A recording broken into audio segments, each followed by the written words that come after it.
So yun, meron akong days na gabi na, di ba?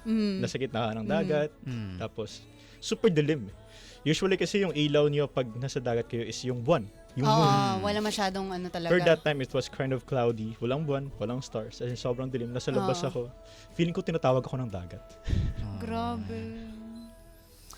Jake, you are so strong. Yeah. And ang Remember brave that. na. Yeah. And of course, ngayon, I can see naman sobrang bubbly mong tao. Kanina pa lang sa labas na nag-uusap tayo. And the world is not against you, okay? Mahal ka ng world. We're on your side. Ooh, yeah. And now, ang daming mas nagmamahal pa kay Jake. Di ba? Ano kaya sabi nung baraha sa kanya? Ano ang sinabi ng baraha sa likod? Mahirap magpanggap na okay, sana alam mo na hindi mo kailangang itago palagi ang nararamdaman mo. Well, in my defense, the reason why, kasi syempre that time, email lang kami.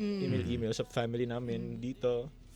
I don't want my mom to worry na hindi ako okay, na hindi okay yung situation ko. Well, actually, nalaman niya na to nung nag-stop ako, nung nag-decide ako na mag-stop. Kasi doon ko na lang kinwento sa kanya. Yes. Kung ano nangyayari sa akin. Pero I kept it for 6 years. Oh, talaga? Yes. Kasi dumating talaga ako sa point na sabi ko, hindi ko na siya kaya gawin. Don't get me wrong, there's a lot of good things naman na nangyari sa akin sa pagbabarko. After ng first ko na contract na yun, the second one was the best I've ever had in my life.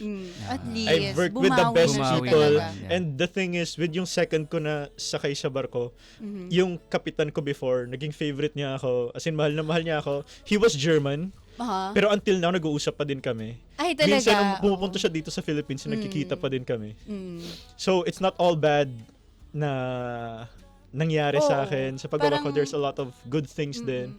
Pero yun nga, kasi yung tanong kasi. Ay! Ano masasabi mo sa mga ka-vibes natin dyan na meron din pinagdadaanan ngayon katulad mo before? It will pass. Yun yung sasabihin ko talaga. Lahat kung ano man nangyayari sa inyo, nalulugmok man kayo or you think you're in a situation na hindi mo kayang takasan, trust me, time will make you escape. And just trust sa Panginoon because to be honest, yung Diyos lang din talaga yung tumulong sa akin. That's good.